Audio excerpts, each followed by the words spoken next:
Your Honor, the next individual will be David Kingsbury, the father of Madeline Kingsbury.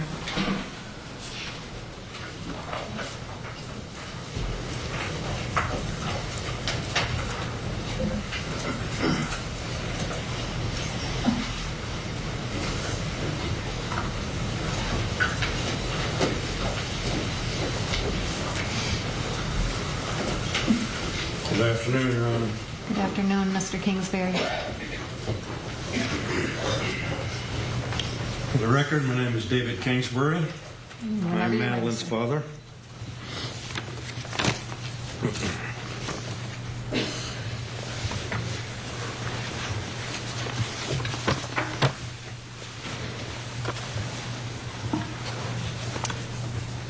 I have to think that there are a few things that's truly difficult to bear as the death of your child.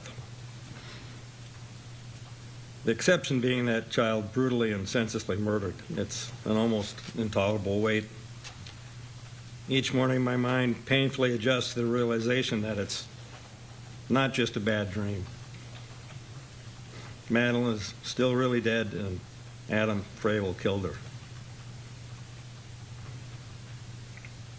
My family bears it because we have to go on, but there's no avoiding the terrible anger, the tears, the gut-wrenching grief, the inevitable woulda, coulda, shouldas, and the unanswerable question, how could someone do this, especially to someone as special as Madeline? The facts laid bare that she was attacked and killed by a coward twice her size, someone who she had once loved. She had made the audacious decision that she didn't deserve to be used or abused by him anymore. With that decision, her future was now looking bright, whereas life with him had been bleak and miserable. Unfortunately, she fatally misjudged him. When he realized that he couldn't control or manipulate her any longer, he decided to kill her. He thought, incredibly, he'd run home to his parents' house and apparently just wait it out. He thought no one would care about what happened to Madeline.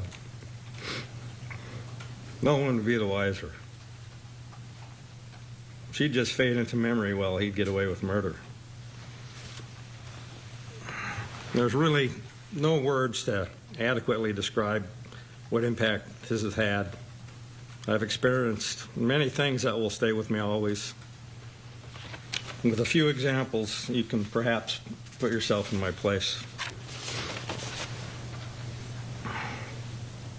69 days spent searching desperately for her.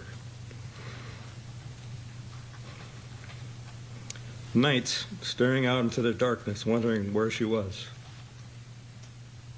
Wondering if she was alive or dead, and wondering if we would ever find her.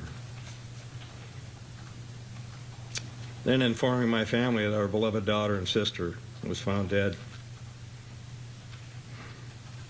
Learning that her body had been found wrapped in a sheet, stuffed in a culvert, covered with brush at the end of a dead-end road. Finally located because the sheriff's deputy was alerted by an unusually large gathering of flies.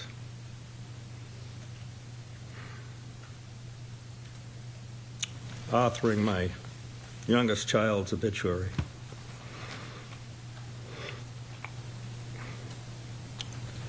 Telling my grandchildren they'd never see their mommy again because their father had hurt her so badly that she died.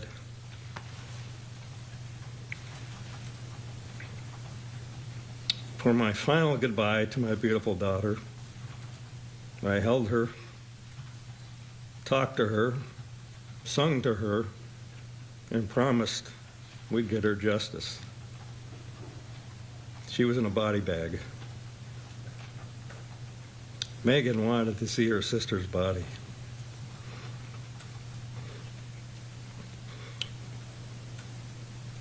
I begged and prevailed on her not to do so. Better to remember Maddie as she was. Not an awful sight that would scar her psyche forever. I ordered an immediate cremation. Meanwhile, we were engaged in a very public and hotly contested court battle with Fravel for custody of Maddie's children. Though he was finally arrested and charged with her murder, this litigation continued. Moments before a video hearing began, the court's camera was live. He noticed. We were on the video feed. Locked eyes with my wife and I, and smirked at us. Smirked. At that moment, his true nature revealed. Resolute cruelty and pure evil. For me, certain proof that he killed Madeline, proof that he was glad he did it, and proof that he derives great pleasure from the carnage, destruction, and the grief he's caused. His only regret was being held accountable.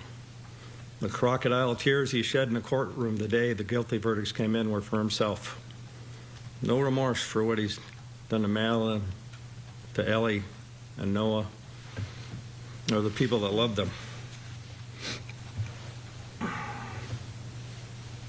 A word of thanks. Without the dedication of law enforcement, the efforts of thousands of community volunteers, the hard work of the county attorney's office and this court, he'd still be free and would most likely have the children. Madeline will still be in that culvert, deep in the woods, at the end of a dead-end road.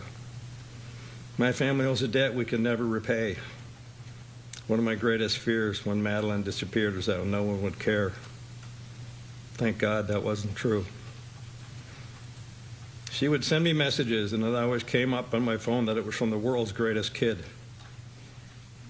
She truly was.